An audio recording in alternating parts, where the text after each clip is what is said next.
Hello, I'm Jorge, And I'm Gabriel.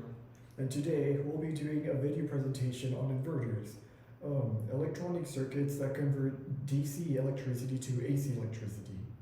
This is an assignment for Dr. Kate Davis's ECEN 340 class at Texas A&M University, fall 2022. Howdy. Before I explain what inverters are, I first need to explain what AC power is. AC power is a form of electrical transmission in which the current varies sinusoidally or alternates between two voltage levels. AC power is demanded in residential, commercial, and industrial settings, but it has one important flaw. Unlike this coin cell, AC power cannot be stored. This is where DC power and rectifiers come into play. AC power is fed into the rectifier, which then outputs DC power to then be used for various purposes. But once we have stored DC power, what are we going to use to convert that DC electricity to AC electricity? Inverters. Oh no, the lights went out. What are we gonna do? We are outside during the zombie apocalypse with me and my trusty vehicle here, and this here multi-purpose power inverter. So what we're going to do here is get electricity from my car, convert it from DC electricity, and then into AC electricity. Where with this power inverter, I can plug in various appliances in it that may need the socket. Oh, it looks like the lights are back on. Let's head on back inside.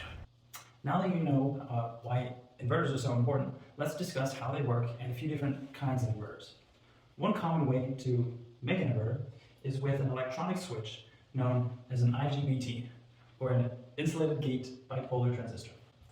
Now these switches can open and close extremely fast, and by opening and closing these switches in pairs, we can control the direction of the current as seen by the load. For example, in this circuit, if switches 1 and 4 are closed, then the load will see the current flow in this direction. But if switches 2 and 3 are closed, then the load will see the current flow in the opposite direction. And this, if we swap between these two states 120 times per second, then our wave will have a frequency of 60 hertz. And that's just one way to make a square wave inverter. But we can make this better. How? By using pulse width modulation. Now what that means is we use the controller to open and close the switches in several times per cycle in a pulsating pattern with each pulse varying in duration. Let me illustrate with this graph here. Now each cycle or period of the wave is divided into smaller segments. Now by controlling the duration of each pulse, illustrated by the width of each of these rectangles, we can control the amount of current flow shown by these ticks here.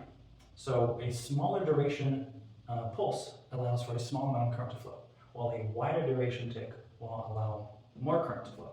So if we pulse switches 1 and 4, if we increase the duration of the pulse and then decrease the duration, that gives us the first half of a sine wave. And if we do the exact same thing with switches 2 and 3, that gives us the second half of a sine wave. And if we have a sufficient number of segments per cycle, if you have enough, then the output will be a pure sine wave.